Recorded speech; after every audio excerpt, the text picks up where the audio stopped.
In the summer of 1878, typhoid fever claimed 47 lives in Harper County, Kansas. Yet, 4 brothers, the Blackwoods, exhibited an unexplained immunity. However, their survival came with a horrifying consequence. So grotesque were the findings that 3 physicians refused to document them, and the Kansas State Medical Board sealed all related records. What began as divine protection morphed into something far more sinister. The transformation was so unsettling that the local Methodist church burned every mention of the Blackwood family from their archives. The brothers developed symptoms previously unknown to medical science, growing progressively more inhuman daily. By winter, neighbors reported the brothers no longer cast proper shadows. Their voices possessed harmonic qualities that caused listeners' ears to bleed, and their eyes reflected light like nocturnal predators. The final medical report, still classified today, allegedly contained the phrase, "Subjects have transcended human biological classification," before all documentation was permanently sealed. Tonight, after nearly 150 years of silence, we will uncover why modern science still refuses to acknowledge what transpired on that isolated farm. The truth about the Blackwood brothers may be more terrifying than any supernatural explanation. Before we delve into the story of Ezra, Caleb, Josiah, and Abel Blackwood, I must ask you something important. This channel isn't for everyone. It's only for the bravest souls who dare to uncover mysteries others fear to tell. If you're a true mystery seeker, hit that subscribe button and let me know in the comments what state or city you're listening from. Are you brave enough to learn what truly happened when faith and science collided on the Kansas prairie? Now, let's journey back to 1878, a time when faith and fear walked hand in hand. The small farming community of Cedar Ridge, Kansas, was little more than a crossroads between wheat fields and cattle ranches in the late 1870s. With barely 300 souls scattered across the windswept prairie, it was a place where everyone knew their neighbor's business, where a man's word was his bond, and where Sunday worship at the Methodist church served as both spiritual guidance and social gathering. The harsh winters brought blizzards capable of burying entire homesteads, and scorching summers could kill crops in a single week. These conditions forged a population of stoic, God-fearing people who viewed hardship as divine testing and prosperity as heavenly blessing. The landscape itself seemed to encourage this mindset. Miles of golden wheat stretched to every horizon, broken only by the occasional farmhouse, windmill, or grove of cottonwood trees marking a creek bed. The sky dominated everything vast, endless, and ever-changing. During thunderstorms, lightning would dance across the prairie for hours, illuminating the grassland in brief, brilliant flashes that revealed the true isolation of each homestead. In winter, the wind howled across the flatland with a voice that sounded almost human, carrying snow and cold that could freeze a man to death in minutes if he lost his way between barn and house. The Blackwood brothers arrived in Cedar Ridge in the spring of 1872. They purchased 60-40 acres of prime prairie land with money inherited from their father's farm in Clinton County, Ohio. The brothers had sold all their possessions, loaded their belongings into 2 covered wagons, and made the journey west with the determination of men following a divine calling. Ezra Blackwood, the eldest at 36 upon their arrival, possessed the natural authority of a man accustomed to leadership and responsibility. Standing 6 feet tall with broad shoulders built by years of farm work, he carried himself with a quiet dignity that commanded respect without demanding it. His weathered hands, scarred by countless hours of labor, could gentle a spooked horse or guide a plow with equal skill. But it was his eyes that people remembered most. Pale blue like winter ice, they seemed to look right through a person to something deeper. Those who spoke with Ezra often felt he had seen straight into their soul and found them wanting. Caleb, 2 years younger than Ezra, served as the family's practical mind and business manager. Where Ezra led through moral authority, Caleb managed through careful planning and mathematical precision. He could calculate grain yields, livestock prices, and weather patterns with an accuracy that impressed even the most experienced farmers in the county. His ledger books, kept in meticulous handwriting, tracked every penny earned and spent, every bushel harvested, every head of cattle bought or sold. Yet, beneath his practical exterior burned the same intense faith that motivated all the brothers. Caleb saw God's hand in everything, in the perfect geometry of a wheat field, in the precise timing of rainfall, in the mathematical harmony that governed the natural world. Josiah, the third brother at 31, had received the most formal education of the four. He had attended Ohio Wesleyan University for 2 years before their father's death called him back to the family farm. During those years, he had studied not only theology but also medicine, philosophy, and natural sciences. His personal library, carefully transported to Kansas in a specially built crate, contained over 200 volumes covering subjects from biblical commentary to human anatomy. Josiah's room in the farmhouse resembled a scholar's study more than a farmer's quarters, with books stacked on every available surface and papers covered with his careful notes filling wooden boxes beneath his bed. Abel, the youngest at 25, burned with a religious fervor that sometimes concerned even his faith-driven siblings. Where the older brothers approached their devotion with scholarly depth or practical application, Abel's faith was pure emotion and absolute surrender. He spent hours each day in prayer, often weeping with the intensity of his communion with the divine. He fasted regularly, sometimes going days without food, claiming that prayer and scripture provided all the sustenance he needed. His fellow church members back in Ohio had called him touched by the Spirit, but some had whispered that his devotion bordered on dangerous obsession. Unlike their neighbors, who attended the Methodist church in town, a modest white, painted building with a bell tower audible for miles across the prairie, the Blackwood brothers constructed their own chapel on a hill overlooking their property. This building project took them the better part of their first year in Kansas. They quarried limestone from a creek bed on their land, cut oak timber from a grove near the property line, and crafted every piece of the structure with their own hands. The chapel they built reflected their austere but deeply felt faith. The structure measured 30 feet by 20 feet, with walls of precisely fitted limestone and a roof of hand-split oak shingles. Inside they had carved pews from local walnut wood, each one perfectly smooth and fitted with careful joinery that spoke of hours of patient craftsmanship. The altar, also hand-carved, bore inscriptions in Hebrew that Josiah had copied from his biblical texts. Tall windows on the east and west walls caught the morning and evening sun, filling the space with golden light during their dawn and dusk prayers. The brothers held their own services every Sunday morning and evening, following what they called primitive Methodist principles, a stricter interpretation of Wesley's teachings that emphasized personal revelation, direct communion with the divine, and the priesthood of all believers. Their services included longer periods of silent prayer, extensive biblical study, and what they called testimony of the Spirit, where each brother would share any divine revelations or insights he had received during the week. Their daily routine reflected their commitment to both faith and labor. They rose each morning at 400 a.m. for an hour of silent prayer in the chapel, watching the sun rise over the eastern prairie as they communed individually with God. After a simple breakfast of bread, milk, and whatever fruit was in season, they would spend the morning working their fields.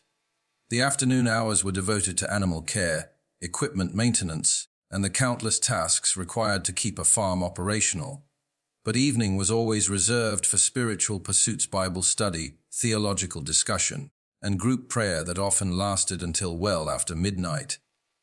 The brothers lived as bachelors, dedicating themselves entirely to their faith and their land, though this decision had not been without cost. Their farmhouse, a sturdy 2-story structure they had built during their second year in Kansas, reflected their utilitarian approach to life and their deep religious commitment. The walls displayed biblical verses carved into wooden plaques, each one selected for its relevance to daily farm life and spiritual growth. Every room contained at least one well-worn Bible, and several had additional religious texts that Josiah had determined were worthy of regular study. By the summer of 1878, the Blackwood farm had become a model of agricultural success and spiritual dedication. Their wheat fields stretched golden across the prairie, their cattle grazed contentedly on healthy grassland, their silo bulged with grain, and their chapel stood as a testament to their unwavering faith. The brothers had achieved everything they had hoped for when they left Ohio 6 years earlier: prosperity, independence, and the freedom to worship according to their deepest convictions. Their neighbors in Cedar Ridge respected the Blackwood brothers, though many found their intensity unsettling and their isolation from community life puzzling. The brothers were known for their honesty in business dealings, their willingness to help neighbors in times of crisis, and their reputation for hard work and fair treatment of the occasional hired hands they employed during harvest season.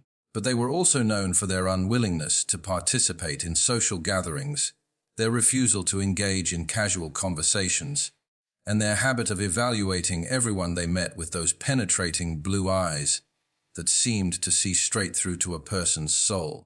When the brothers came to town for supplies, which they did every 2 weeks with military precision, they moved with quiet purpose and spoke only when necessary. They would arrive at the general store with a carefully prepared list, conduct their business with polite efficiency, and depart without engaging in the social pleasantries that other farmers enjoyed. Children often stared in fascination at the 4 identical beards, perfectly trimmed and coal black, that gave the brothers an almost biblical appearance. The first case of typhoid fever appeared in Cedar Ridge on July 15, 1878, striking with the sudden violence that characterized the most virulent strains of the disease. Mrs. Sarah Hartman, who ran the general store with her husband, Benjamin, had seemed perfectly healthy when she opened the store that morning, greeting customers with her usual cheerful demeanor and discussing the promising prospects for the wheat harvest. But by afternoon she was burning with fever, her skin covered with the characteristic rose-colored spots that experienced physicians recognized as the mark of typhoid. Dr. Samuel Morrison, the county's only physician, had been summoned from his rounds at the Henderson farm, where he had been delivering a breech birth that had taken most of the day. He arrived at the Hartman store to find Sarah delirious with fever, her temperature so high that it barely registered on his clinical thermometer. Her husband, Benjamin, a normally calm and practical man, was pacing the store like a caged animal, wringing his hands and begging Dr. Morrison to do something, anything, to save his wife of 23 years. "Doc, she was fine this morning," Benjamin kept repeating, his voice cracking with desperation. "Fine as she's ever been." Served breakfast to the Henderson boys when they came for supplies. Laughed at something young Tommy said about his new foal. How does a person go from healthy to this in the space of a few hours? Dr. Morrison had seen typhoid before during his medical training in Philadelphia, but nothing quite like this. The disease typically developed over days or weeks, giving physicians time to attempt treatment and families time to prepare for the likely outcome. But Sarah Hartman's case seemed to have compressed the entire progression of the disease into a single devastating day. Her fever was higher than he had ever recorded in a living patient. Her delirium was complete and violent, and the rose-colored spots covered not just her chest, but her entire body in patterns that seemed almost deliberate in their symmetry.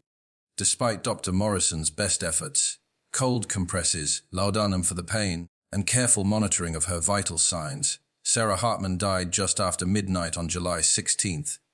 But even in death, her case remained deeply troubling. The rigidity of her body set in far too quickly. Her skin took on a waxy pallor that suggested preservation rather than normal decomposition, and her eyes, which Dr. Morrison had closed according to proper procedure, kept opening again no matter how many times he pressed the lids shut. Within 24 hours of Sarah's death, 3 more cases appeared in Cedar Ridge. The victims seemed to have nothing in common except their use of water from the town's main well, a source that had provided clean, sweet water for the community since its founding. But when Dr. Morrison examined the well, he found evidence of contamination from runoff that had somehow breached the carefully constructed stone lining. The second victim was old Heinrich Zimmermann, a German immigrant who had farmed the same section of land for 15 years. Heinrich's case followed the same devastating pattern as Sarah's: perfect health in the morning, raging fever by afternoon, and death before dawn. But Heinrich's final hours were marked by something that Dr. Morrison had never encountered. The old farmer spoke in languages that no one in the community recognized, using words and phrases that sounded ancient and somehow threatening. The third and fourth victims were the Patterson twins, Emma and Ellen, 2 16-year-old girls who had been among the most promising students in the county's single schoolhouse. Their deaths were particularly heartbreaking because they occurred simultaneously, as if the disease had coordinated its attack to claim both girls at exactly the same moment.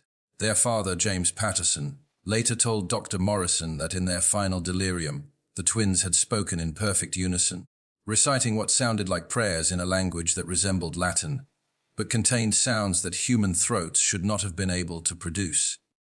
By August 1st, 14 people had died from the strange typhoid strain, and Dr. Morrison had documented symptoms and progressions that defied every principle of medical science he had learned.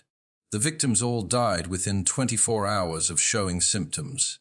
Their fevers reached temperatures that should have killed them within minutes, and their final hours were marked by delirium that seemed more like possession than medical crisis. The fear that gripped Cedar Ridge during those terrible weeks in late July and early August was unlike anything the community had ever experienced. Families barricaded themselves in their homes, refusing to venture out except for the most essential tasks. The general store, now run by Benjamin Hartman with the help of his brother-in-law, became a place of whispered conversations and furtive glances. The Methodist church, which had always served as the community's gathering place and source of comfort, stood nearly empty during Sunday services as people feared that any congregation might provide the disease with new victims. Dr. Morrison had ordered the contaminated well sealed and advised all residents to boil their water. But the disease continued to spread with a pattern that suggested something more than simple contamination.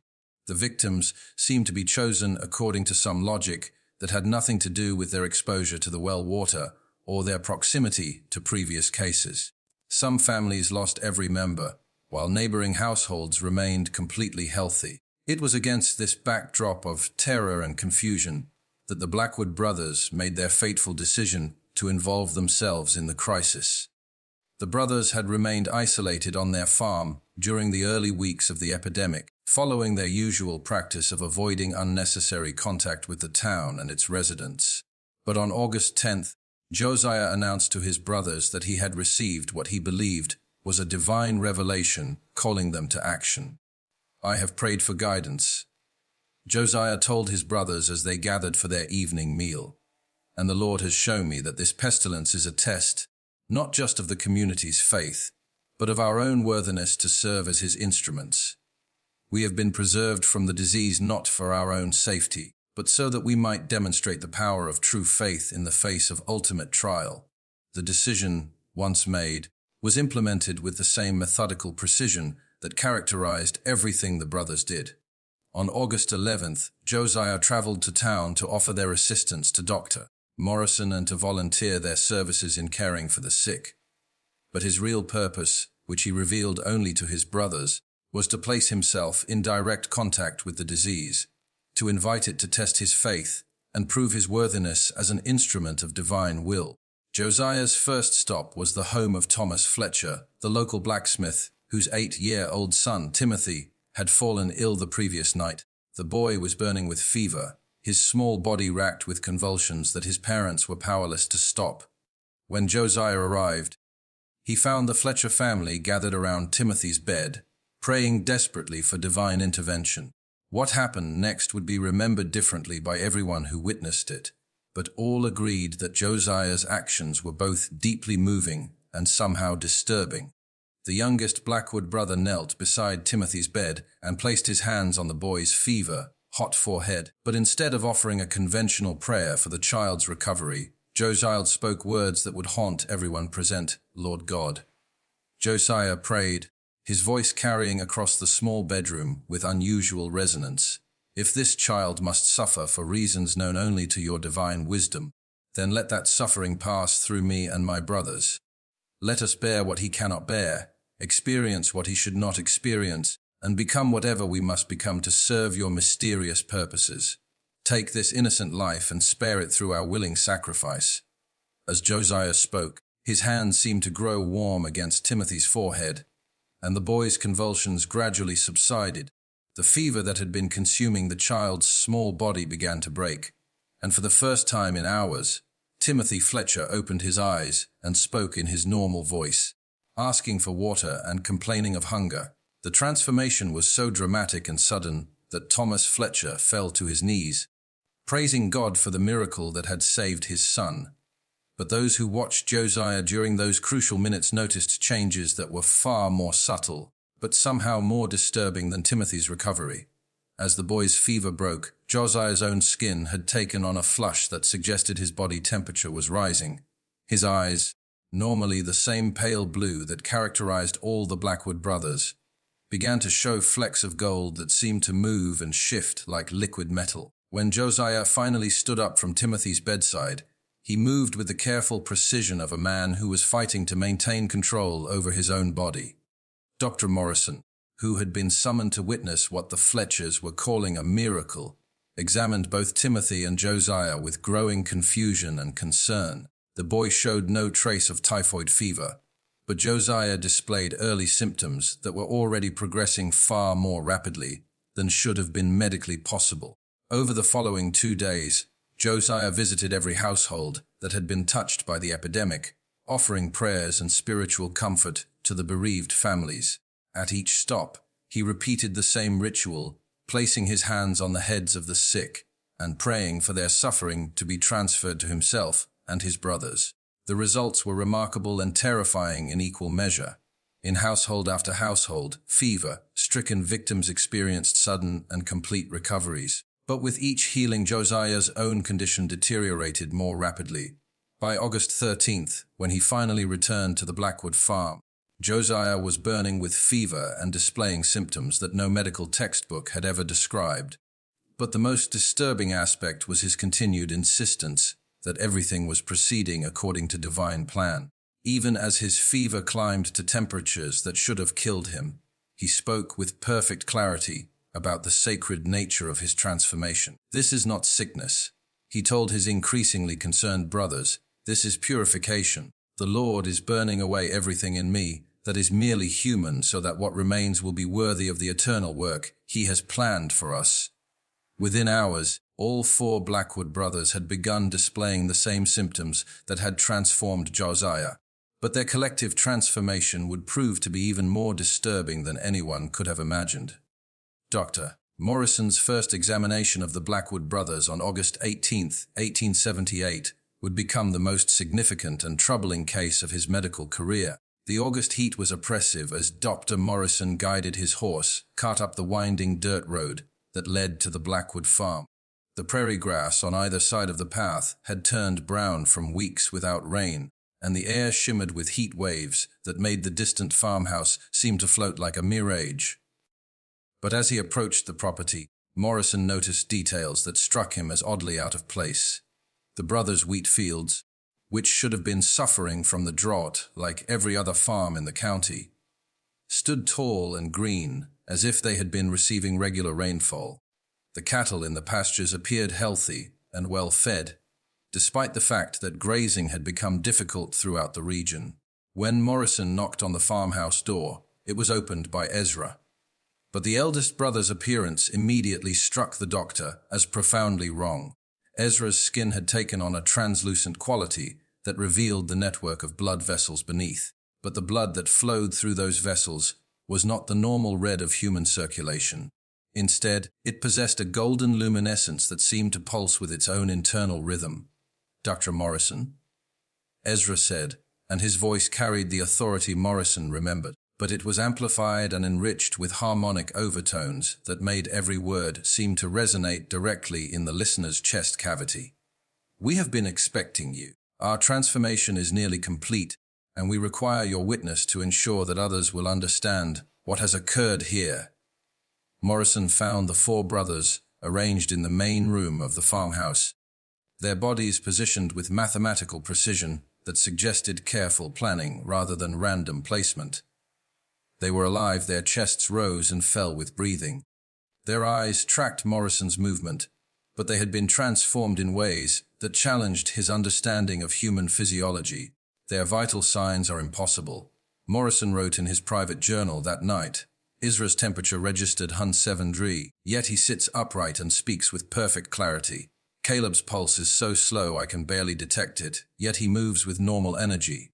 Josiah's breathing has changed. He seems to inhale and exhale only once every few minutes, but shows no signs of oxygen deprivation. and Abel's skin temperature is actually lower than normal despite his obvious fever symptoms. Caleb, positioned to Ezra's right, had undergone changes that were equally dramatic but different in their specific manifestation. The characteristic rose-colored spots of typhoid fever covered his entire body.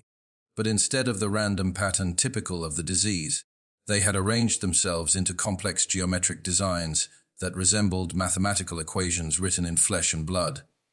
As Morrison watched in fascination and horror, the pattern slowly shifted and changed as if Caleb's skin had become a living blackboard. "The calculations are becoming clear," Caleb said, his voice joining Ezra's in perfect harmony, despite the fact that they were speaking simultaneously. The relationship between matter and spirit, between time and eternity, between human limitation and divine potential. We are becoming the proof of theorems that human mathematics has only begun to glimpse. Josiah's transformation had progressed along lines that reflected his scholarly nature and deep theological knowledge. His body remained recognizably human in its basic structure, but his skin had taken on the appearance of ancient parchment covered with writing in scripts that Morrison recognized as Latin, Greek, and Hebrew, along with other symbols that seemed to shift and change even as he watched. When Josiah spoke, his words came in a voice that no longer sounded entirely human. The sound seemed to originate from multiple points around the room simultaneously, creating an effect that made Morrison feel as if he were being addressed by a choir of invisible speakers. "Doctor, we have discovered truths that your medical science cannot accommodate," Josiah proclaimed. "We are documenting these revelations so that future generations might understand the process of divine transformation." Abel, the youngest brother, had undergone the most visually striking transformation of all. His entire body emanated a soft phosphorescent glow that provided illumination for the room's interior. The light was not harsh or unpleasant, but it was profoundly unnatural, a cool blue, white radiance that seemed to come from within his very bones. His eyes had become completely luminous, lacking pupils or irises, appearing instead as twin stars set in a human face. "Why no longer require food as sustenance?" Abel said, his words somehow reaching Morrison's ears from both inside the room and from what seemed like a great distance. "We draw our energy directly from sources that human science has not yet discovered. We are becoming something new, something that exists between the mortal and eternal realms." Morrison's attempts to document his findings were met with resistance from the brothers themselves. They claimed that their condition was a divine gift, a sign that God had chosen them for a special purpose.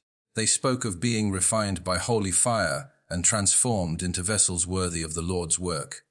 But Dr. Morrison's medical training told him something far different. The brothers' symptoms resembled no known disease, and their collective transformation suggested either mass hysteria or something more sinister. He began to suspect that they had been exposed to some unknown toxin, possibly from their well water or from contaminated grain in their silo. The community's reaction to the brothers' condition was mixed and increasingly tense. Some residents, led by Reverend Marcus Thorne of the Methodist Church, viewed their survival as miraculous. They began making pilgrimages to the Blackwood farm, hoping to witness divine intervention firsthand. Others, particularly those who had lost family members to the epidemic, found the brothers' transformation disturbing and unnatural. "It ain't right," muttered Jacob Steinberg, who had buried his wife and 2 children in the space of a week. "Why should they be spared when good Christian folk are dying? And look at them. That ain't no blessing I can see. There's something wrong with those boys, something that makes my skin crawl just looking at them." The brothers' behavior during this period only intensified the community's unease. They continued to work their fields, despite their condition, moving with an eerie coordination that suggested they were communicating without words. Neighbors reported seeing them standing motionless in their wheat fields for hours at a time, their faces turned toward the sky, as if listening to some inaudible voice. The changes in their chapel services became particularly unsettling. The brothers had always conducted their worship privately, but now their voices could be heard across the prairie during their evening prayers. The sound was hauntingly beautiful, yet profoundly wrong, 4 voices harmonizing in ways that human vocal cords should not have been able to produce. Mrs. Eleanor Patterson, who lived on the neighboring farm, later told Dr. Morrison that she had approached the chapel one evening to investigate the strange music. "I got within 50 yards of that building," she said, "and I swear on my mother's grave that I could feel something pushing me back. Not physically, you understand, but something inside my head telling me to turn around and leave. Those boys are changed, doctor. Changed in ways that ain't natural." As August turned to September, the typhoid epidemic began to wane in Cedar Ridge. The contaminated well had been sealed, new water sources established, and the surviving residents slowly returned to their normal lives.